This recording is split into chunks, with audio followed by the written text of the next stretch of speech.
far as the Marvelous? Well, let's hear it. Yeah, but if you talking about the rap name, that came from, I had a couple of different rap names, but I think where Marvelous came from was me getting straight A's, and my brothers and sisters start calling me Marvelous because my name is Marva, so they just added the less on it and call me Marvelous. And then later on I picked that up because I was Marva C. It's my last name, starts with a C, not because I'm a Crip, y'all, but yeah, I knew it, nigga. No, nigga. But yeah, so I was Marva C, and then I was in a rap group with some other female artists, and we was a 3-girl posse. And then yeah, when I got to high school, Marvelous. Yeah, you really a rapper. It shows. Yeah. The finished product, everything I heard you on is just crazy as fuck. Thank you. For me to come all the way out, you know, to the Bay Area, yeah, you was worth it. Right on, right on. Where can my viewers find, you know, your recent material at?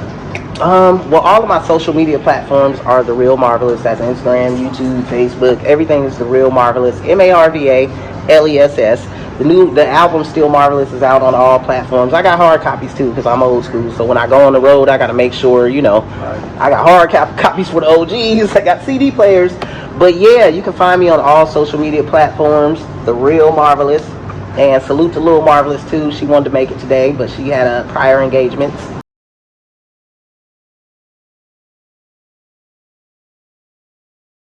Oh man, journey through music. She's dope. She's so dope.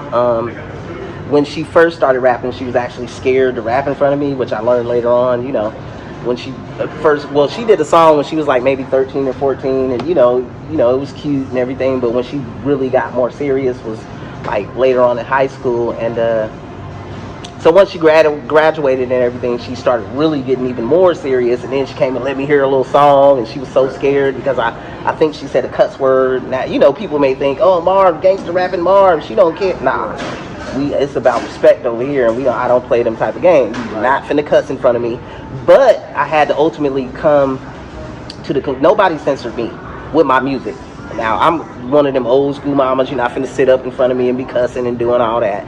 But as far as your creativity and your music, I'm not gonna stop you. I'm not gonna say, hey, you gotta do this and do that. I just try to guide her with, you know, my history and, you know, accomplishments, and hopefully she can learn from my accomplishments as well as my mistakes. But she's so dope. You know how some people, you know, you may have a kid that do something and you think they tight, like, oh, she's really dope. It's not like some kids, I ain't gonna even lie, it's some people that got kids that's rapping and they suck. And I'm just very thankful that I think she's doper than me. Like, and it, you know, yeah, like I did her tour for her album, and like people was really, I opened up for her and everything, and a lot of people was like, Marv, you know what I'm saying, don't get mad, she might be doper than you. I'm like, what do you think I freaking want? Thank you. Woo! But yeah.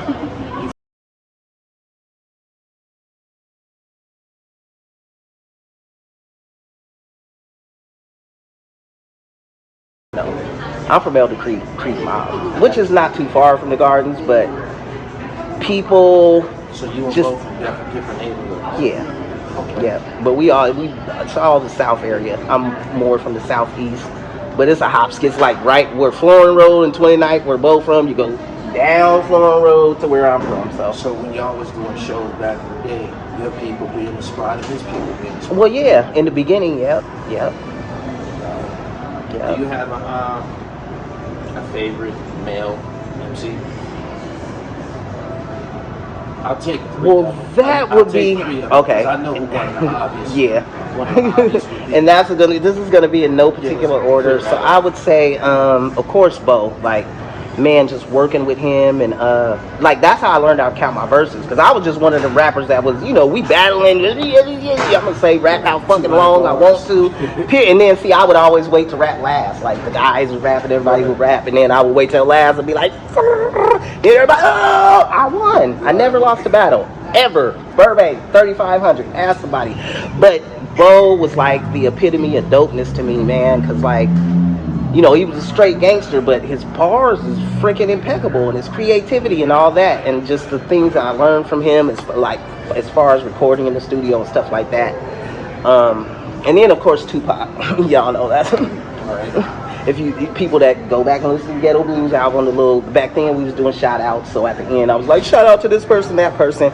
And now that I'm older, I can see I manifested my song with Tupac. Like, because at the end of that, did you get a chance to meet him? Yeah. They left me. Yeah, they left me. They left me. Nah, back then it wasn't like cell phones wasn't all big like they are now. So they was like, we tried to get in touch with you, and so they went and did it. But when they came back, I was like, give me his number, his pager number back then. Yeah, so that's how. And then I had already wrote him while he was in prison. But I was like, he ain't gonna get this letter, you know. But I was like the biggest, like Ghetto Blues. I did that album with his picture connected to the little thing while I'm in there rapping. So yeah, Tupac. Sebo had the. Was you familiar with the gas chamber and all of that type of shit already? So those are already local bangers. Yeah, oh for sure. So getting down with him, you already knew what it is. Like, but it's kind of like that. Never really crossed my mind, you know. I don't know, to a certain degree maybe it did, but I never thought like, oh my god, you know, I'm getting, because I thought I still think that same way. I like who can fuck with me, right? But yeah, that's how was my mentality back then. And when we got in there, it wasn't really like no pressure. It was like so fluid that we just knocked songs out. Bink, bink, bink. Like with Tupac, it wasn't you couldn't get in there and do your verse and then be like, hold on, let me do it. No, you're gonna one take Jake this. So for me, that was the perfect place. Like, oh, I can get in here and just do my rap one time and you know, if it's dope, you know, it's gonna be on here. And so, yeah, that was really dope. And then I was also like, wow, like. Do you recall Sebo performing Straight Killer on stage? Many times, yeah. What was that shit like? It's a whole kind of different vibe, like, you know, like it's footage of him performing that with me, performing it with him. Like, first of all, I'm Bo's dope. I don't get whoever done hype man for him and all that. Don't ever disrespect me. I'm the dopest hype man Bo ever had. But yeah, it kind of brings a different energy. You know, it's real. It gets you riled up and stuff. So yeah, I have to kind of like catch myself because I be in fan mode. I gotta be like, no, wait a minute. You the hype woman. That song is just out of this fucking world. I first heard it on the Boss Ballin' compilation. Oh yeah, soundtrack back in the day, and I know that after a while you couldn't really play it in the house parties and shit. That shit was gonna pop off. That shit in the party. Yeah. For real, like real. It had the same effect. It's my motherfucking hobby. Oh yeah. As soon as it come on, yeah. On and popping. Yeah. Who did the production on that? This dude named what was his name?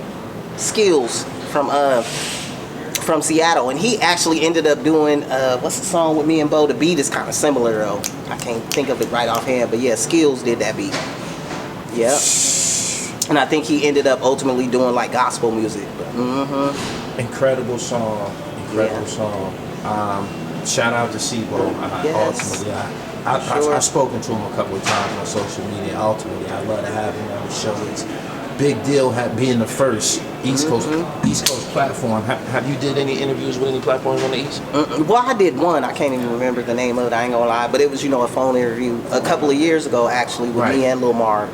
It was, around the time she dropped her first album. Yeah. Oh, okay. Yeah, I'm glad I'm the first. Very necessary because you definitely have an audience on the East. Did you know how far y'all music reached geographically? Ooh, yeah, like I did a tour with AZ actually, and you know it was all like a East Coast tour. So it was kind of like a whole different vibe for me, and you know it was dope. But I don't think I still really understood the full extent of how far our music had reached. You know, the other countries and all this and that. Like and even now, I don't know. It's just like that's not. I mean, it's important to me just because, you know, that's a good thing, but it never was like, oh, I just want to be this famous person that's all over that never was really my goal, but I knew it would happen one way or another, yeah. Okay. Merchandising. You said you got hard copies?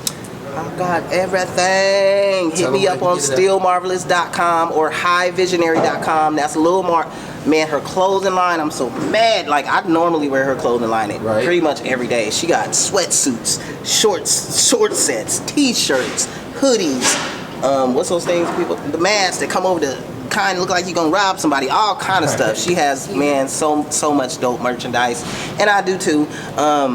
The hard copies, tap in with me for the hard copies. Now, they come in a bundle. You can't just be like, let me get the CD. You got to get the whole bundle.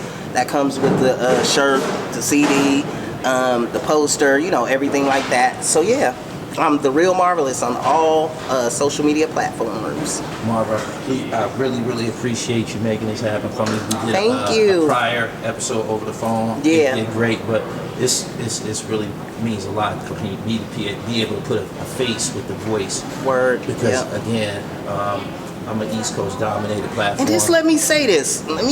I'm from the West Coast, born and raised in Sacramento, California, that 1973, but we were influenced. That's why you keep hearing me say word. I'm not just doing that because you're from the East Coast. Okay. I've been talking the East Coast had so much on an influence on us, music-wise. You know, we gotta salute y'all because that's where I first learned about hip hop from. You know what I'm saying? And then later on, you know, other people. You had the Too Shorts and the, you know, different people that came along. But like for me, like I said, you know, it all. That's where I initially learned it from. Like in elementary school, they would pull the little things out, motherfuckers break dancing and battle rapping and all that. That didn't come, you know, from here. That came from what we was hearing from the East Coast. So definitely salute to the East Coast. Yes. No doubt. I appreciate your time. For sure. Thank you.